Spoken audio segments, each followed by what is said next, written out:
subject of immense curiosity. She neither answered nor addressed a word to her neighbors, but the general opinion was that some unhappy passion for Filippo was the cause of this extraordinary conduct.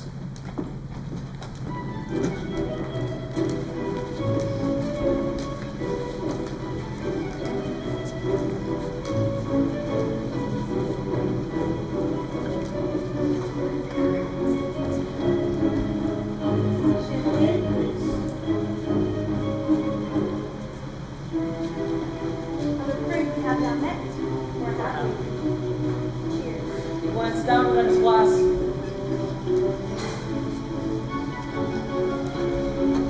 You've seen this wine. The wine's dead. I thought there'd been no red champagne. There is not.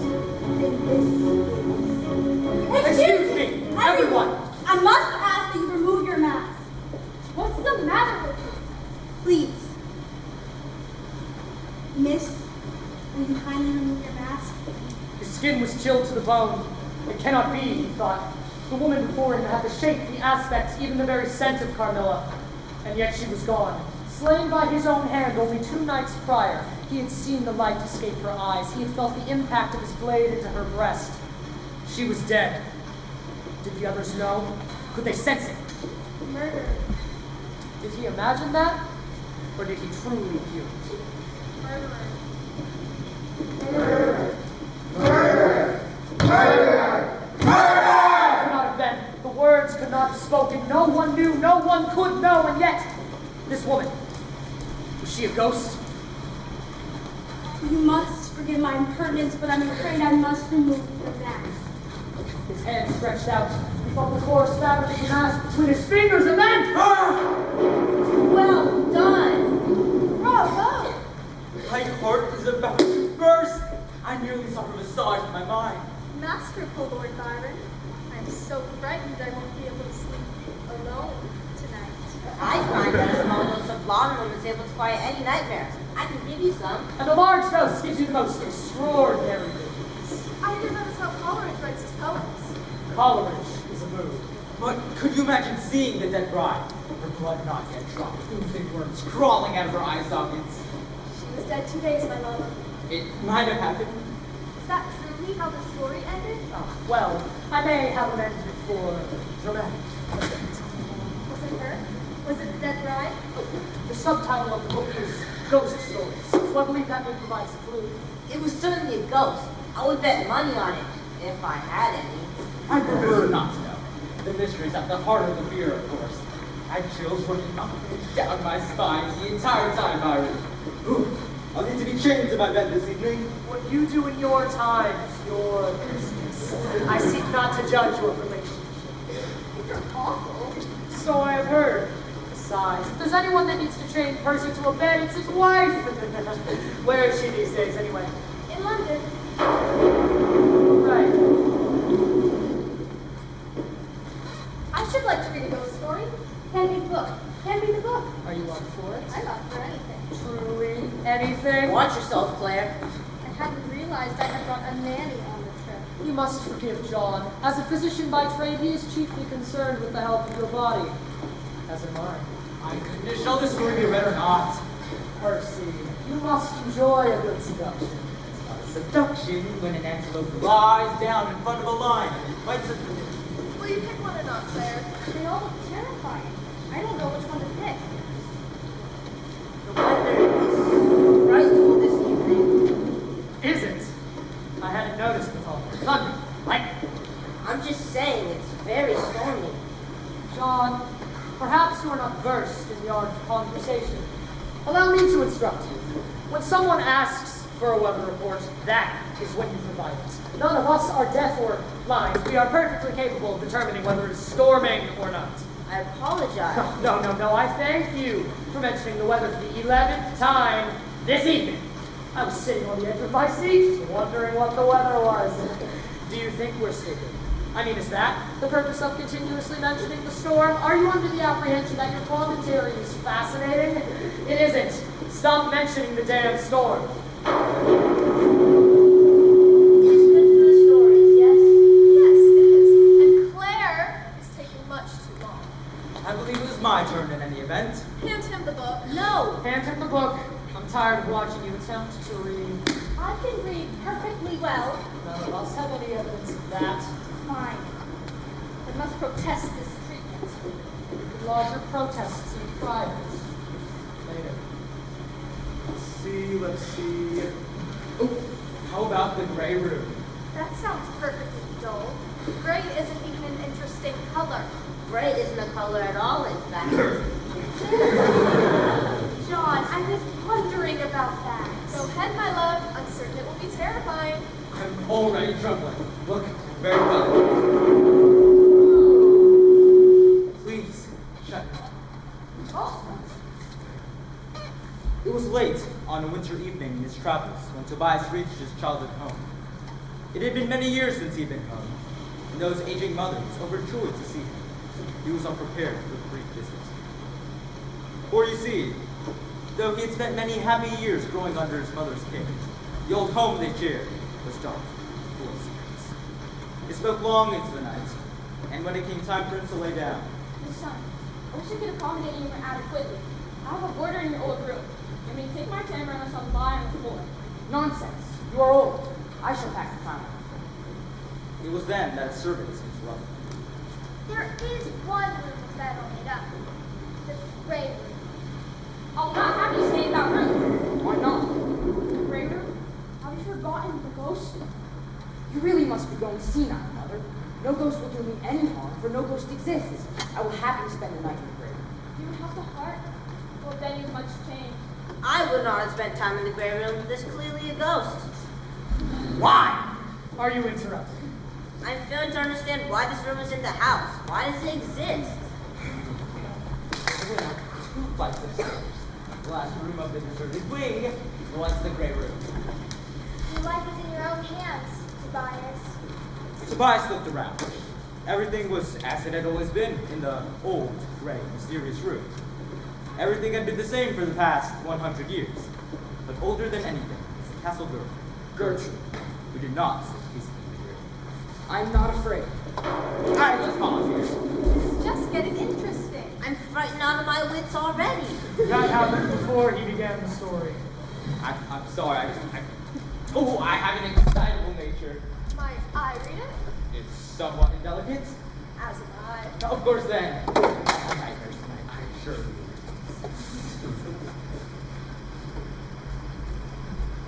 It had been said that Gertrude had sworn herself to God. She was, it was said, as kind as she was beautiful, and about to take the veil of nunnery. His name was Graf Hugo. He broke the gentle roads in this very room. Despite she did not become pregnant. She told the priest of her travail, and he closed the door to the temple, and said she would suffer the agonies of purgatory for 300 years. She died in the grave room, secretly taking poison at the age of 19. I am not afraid. Sleep to me.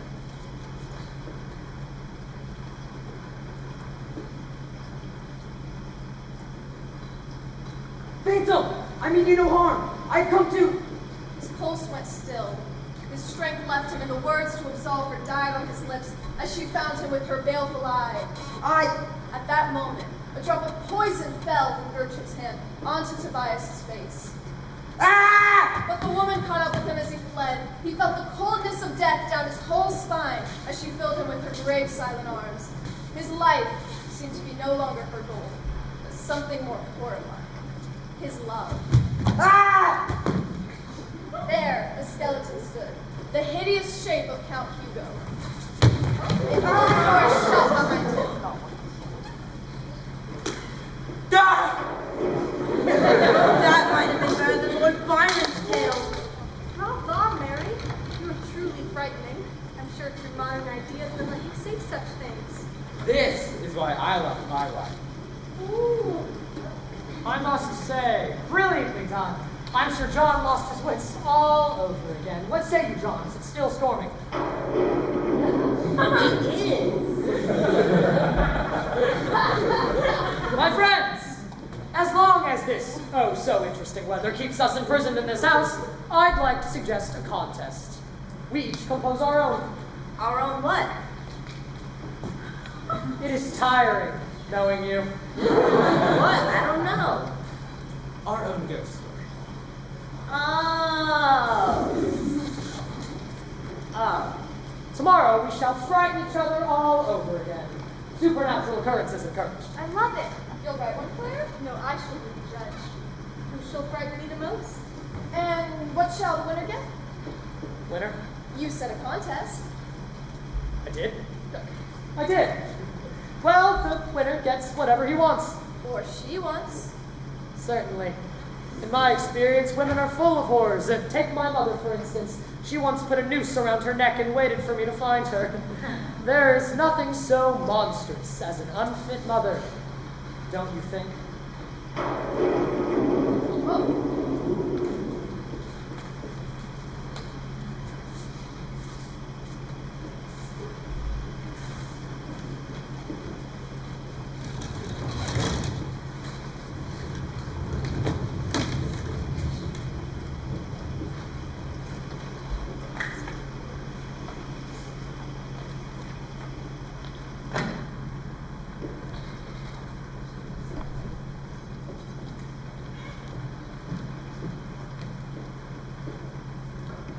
Would you like to watch him sleep? Was he in good spirits this evening? He sleeps like a stone. I see he's last night. Is that good? Maybe. A little good, yes. Maybe a little bad. Why do you say that? A little bad. Yes, but why? Sometimes they don't wake up, even when you think they want to. But this one is strong. This one lives. You should see him eat. He's like a monster. Yes, you are. I know. As soon as he gets to eat, he's gonna try to eat me. I know it. Thank you, Elise. Do you need me more tonight? You may go to bed. Thank you. Elise, Miss. are you certain he'll live?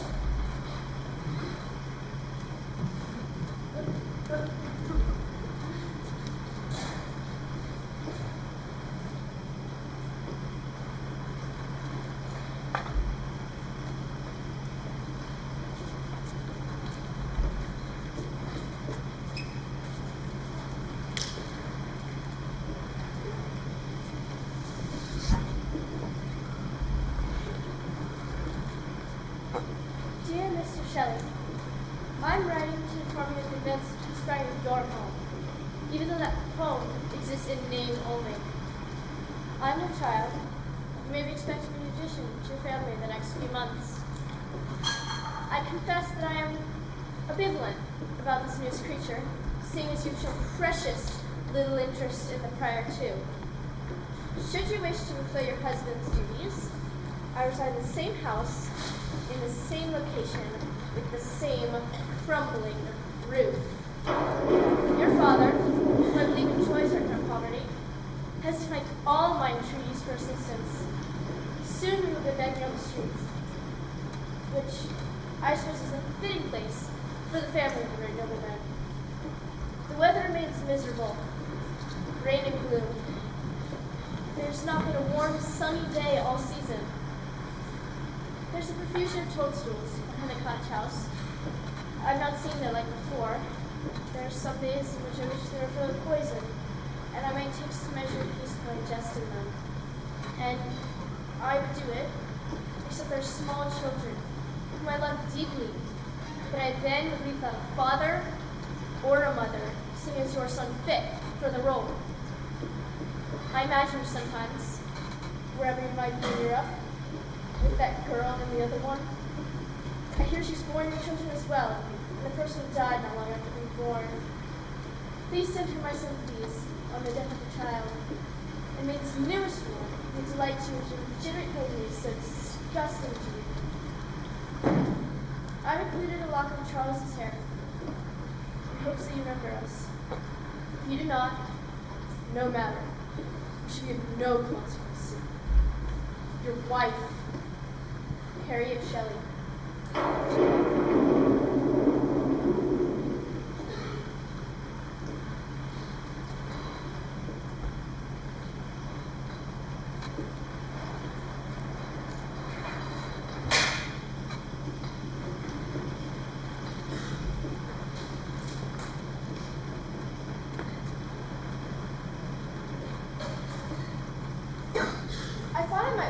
sleep?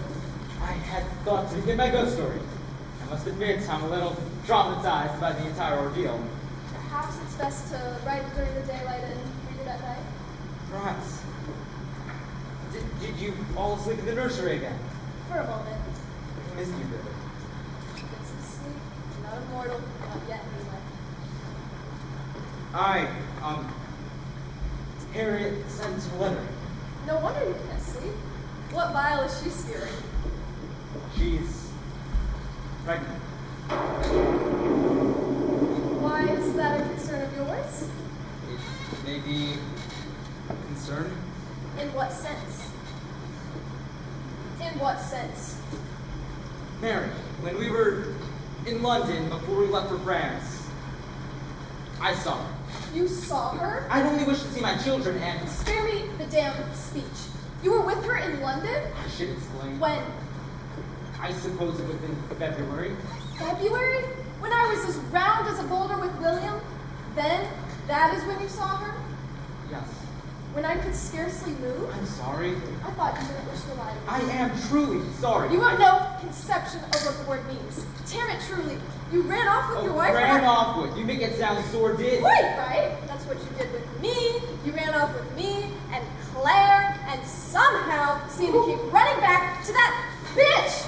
Make no damn lie. I have never been false to you.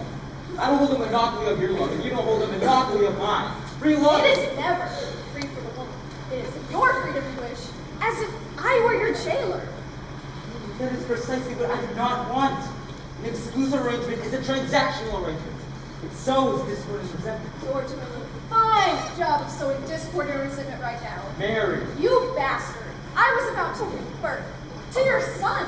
Is it too much to expect that you keep yourself sheathed for a week or two? You're being ridiculous. And how are you so certain that this brat is yours? Or that it even exists is not some additional desperate ploy to force your return? I don't know. Will you go to her now? I haven't thought to. Of course not. What do you wish to do? It's about what I wish. What I wish is meaningless to you. Tell me what you want. Love me. Stay with me. I do love you. You're my queen. You're the dawn of my Be life. a man. Divorce her. My father would never allow it. Then convince him. Percy. Mary, I'm sorry I wasn't. I met her. You met some poet. Say what the thing is that it might have a name. I was unfaithful. The mother of some of your children? How many more mothers are there, I wonder? I sound positively banal now. Of course, this is what you have reduced me to. Not an original thought in my mind. No wonder I have no idea for a story. You will. Do not change the subject. What more do you want? I've apologized. I've submitted myself to you. I told you what I wanted. And I cannot do it. Perhaps you're right. This child is not It mine. doesn't matter. Don't you understand that? If the child is yours, it has your name. I don't. William doesn't. I've explained my position. I don't care about your position. I'm telling you the truth. If the consumption comes back and you are gone from us, we will be in the same position as Harriet. Is that what you want from every woman in your life, Chris? No. No, it is not. Fix it.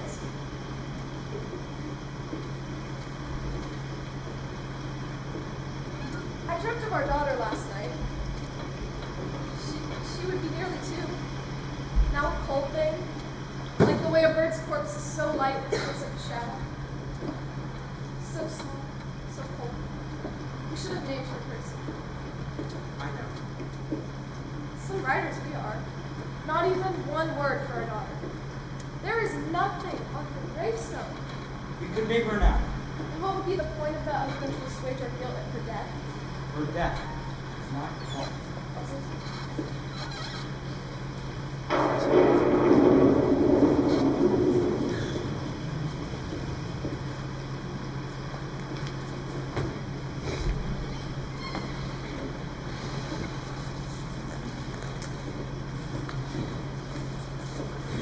Monsieur Lecomte waited in the room.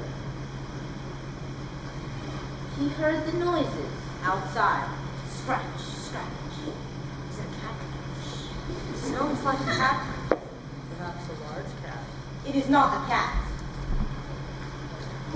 There were many heavy things on his heart that day. Such as stones. Lord Byron, I'm sorry. With prose, I'm forced to take things literally. It is a curse. Does this get interesting soon? I assure you it does. Quite interesting. Ah, wonderful. Will you wake me when that part of the story arrives? He had been a cruel man. And now, as you awaited news of his latest conquest, the noise again. And as he turned, he saw a shadow pass over the keyhole. What's your name?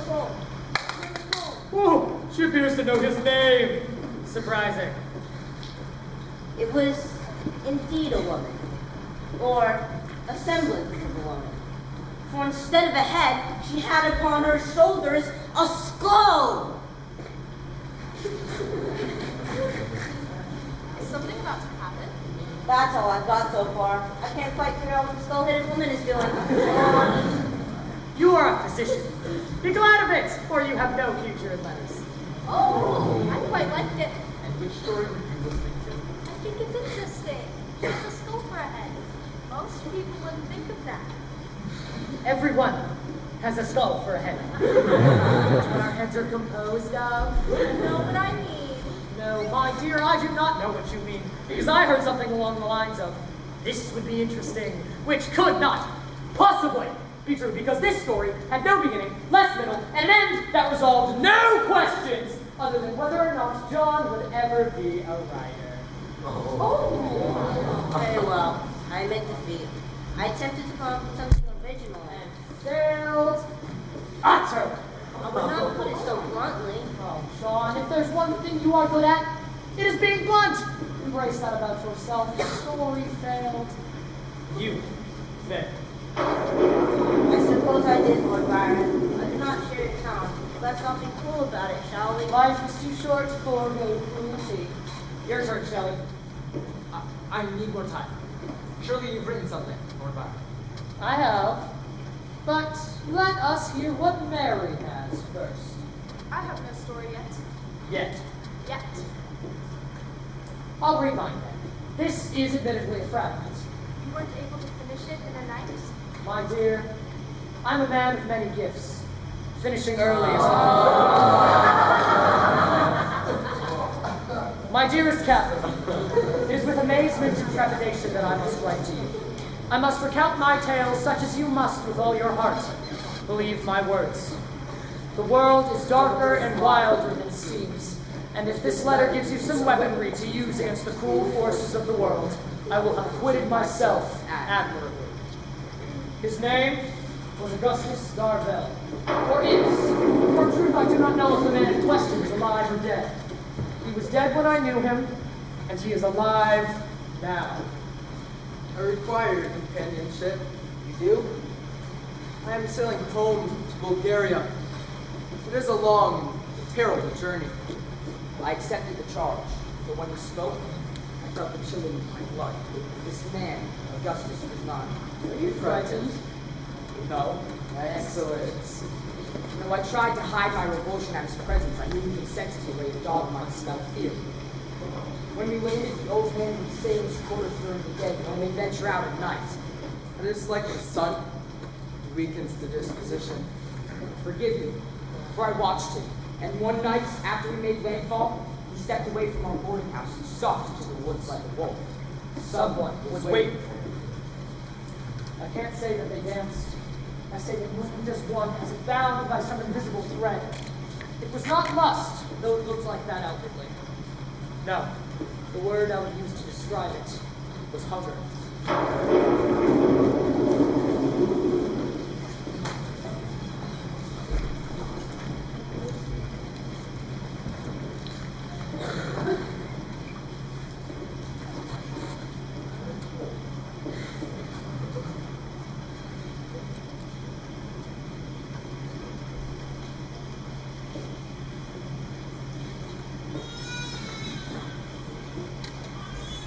William! Elise!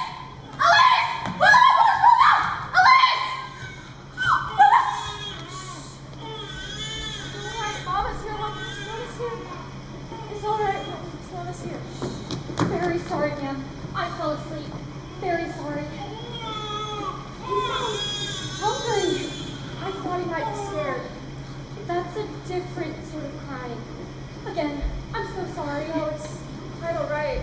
I was less than successful this evening trying to, the muse is fickle. I shan't bore you with it. Once more to preach. Might I stay? Of course. He'll be asleep soon. Yes, I imagine he will. The storm is terrible tonight. Yes. Are you all right, Mary? It is late. It is. I shouldn't hound you. I heard him crying, so Of course. with my other baby, I nursed myself, so with William, thought we ought to do it differently. Of course, it is difficult to travel with one so young as Percy and I have done. Still, when I hear his wails, it pains me not to be able to remedy the situation. Of course, perhaps it was my milk that was at issue with our daughter, so I'm sure that wasn't it. I wish I shared your certainty. Sometimes they die. Way in the world and all that. No one can change it but God. Oh, of course. I know you're one of those atheists. I am. We are. Where does it go then, I wonder? There's no God in heaven. Her little baby. What was her name? The one that died? I didn't know. She was very small. The midwife said she'd never seen one so small. She was red and grasping, eyes shut tight, her hands enclosed around my finger like a watery tendril. No one thought she would survive long, so I gave her no name. Did she live long? Adam? 3 weeks? More? 3.5? If there were a God, I suppose he would know what she would be called. I fancy myself a writer. My husband, Percy, is a great poet, yet we had no words sufficient for our baby. This one's got a name. He does. He has one. It's important, vital really, to give names to things. I suppose I didn't want to name my impending sorrow, so I hoped that to not speak its name would somehow inure me from it. It did not, of course. Grief comes whether you give a name to it or not. I had begun to hope. I began without hope that she would live. But little by little, I began to conceive a future. A future in which the three of us were a family. Perhaps it was my hope as what called down the fates. She died in the night, went cold, and I was no longer a woman. I lost that name as well. That was Adam's job, to give names to things. But I suppose you don't believe in it either. No. Sad. That's so little to believe in. I believe in quite a lot. Freedom, science, the primacy of the human intellect. But you look at a baby. Don't you want to believe in God? What I want has precious little bearing on what is. Do you really think that there's no plan for this one? His little soul. If he died now, there'd be no evidence he ever existed. Like a stuff. He'll live. He might. I had a boy. Not much older than this one. Strong as a boy. But sometimes they don't wake up, even when you think they must. He's in heaven, with God now. I asked the priest, what happens to his babies in heaven? Are they babies forever? Or do they grow up there? And if he does grow up and I get there, how will I recognize him? I suppose I'd like him to wait for me. But then again, what if his babies in heaven do have their mothers? I have one wish for heaven. It will be for him to be with me when I get there. So I can be his mother again. Teach him. Watch him grow up. Maybe God will let me do that. Maybe he will. I suppose you're just saying that. Well, your science isn't much use to the dead now. Is it? God isn't much use either. Someday we'll live again. Science can't do that. Not yet. But what man can learn is a daily revelation. I've attended lectures in London of natural philosophy, where they're near to solving the mystery of life. Whence does it originate? How might it be rekindled? Impossible. I have seen it. A dead arm, immobile in all aspects, with an electric current run through it, animates as if possessed by life only for a moment before going dead once again. Might no person be brought back that way? Perhaps. But if there's no soul, then what would come back?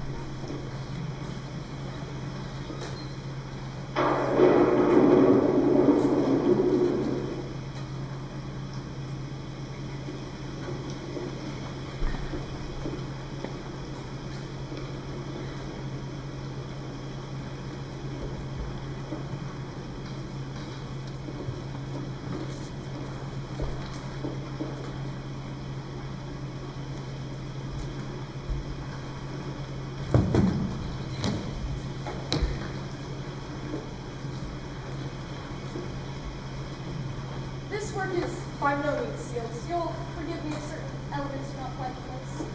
Have you already begun the caveats? No caveats. Proceed. I'm curious to hear this tale. Very well. My work concerns life and death itself. That is to say, the structure and genesis of creation. Suppose a man, possessed with terrible and limitless knowledge, was to learn the cause and generation of life. Are you speaking of alchemy? Not at all. Galvanism, science. The man is Victor Frankenstein. So much has been done. More, far more will I achieve. Treading in the steps already marked, I will pioneer a new way, explore unknown places, and unfold to the world the deepest mysteries of creation. He sets about building a man, a being of gigantic stature, 8 feet in height. He dabbles among the unhallowed damps of the grave. He collects bones from carnal houses and disturbs with profane fingers the secrets of the human frame. His eyes, growing mad from his profane excursions, begin to bulge from their sockets. The man in front of him, bit by bit, bone by bone, muscles and tissues pulled taut over the framework beneath, begins to take shape in front of him. His creation, his child. Nightmares plague him. He withdraws from life toiling only on his monstrous creation. Other men might have settled for a modest experiment, but no, not Frankenstein. The creation of life itself is his only goal. It was on a dreary night of November that I beheld the accomplishment of my toils. It was already 1 a.m. The rain pattered dismally against the panes. My candle was nearly burnt out. How to describe the creature? His yellow skin scarcely covered the work of muscles and arteries beneath. His hair was of a lustrous black and flowing, his teeth of pearly whiteness. What have I done? Frankenstein runs. The enormity of his offense weighs upon him. He cannot bear to look upon his hideous progeny, and for a moment he thinks to take a bludgeon and destroy it. But he cannot, and he runs, hoping that the flickering ember of life within the monster will fade without his presence. He falls asleep, his mind troubled with dark dreams.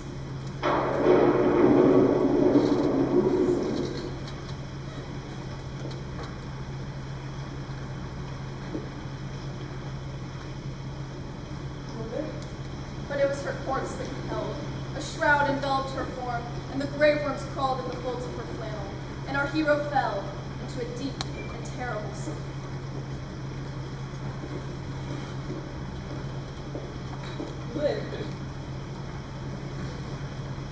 Wonderful! Truly exceptional, my love. I am about to add more. You must! What happens to this creature? What does it do after it murders its parents? I found it marvelous, Mary. My blood ran cold. Thank you. What are we to call the thing? The monster? Does it have a name?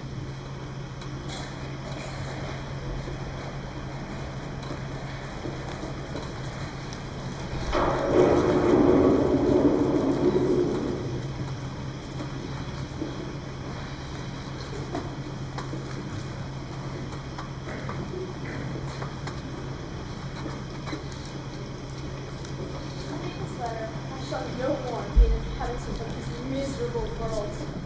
You, there. It's a person.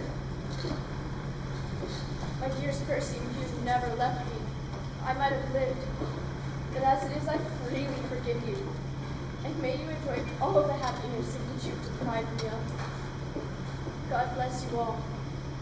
Is the last wish of the poor, unfortunate Harriet Shelley.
full of ghost stories now. They're all the same in any event. A woman dies. A woman is dishonored and dies. Slain by the man she loved. I suppose I should have to include a dead girl in my story as well then? I suppose so. Are you a man who seems lovely? Just thinking of your tale. What of it? Just. We need to be careful of the monster.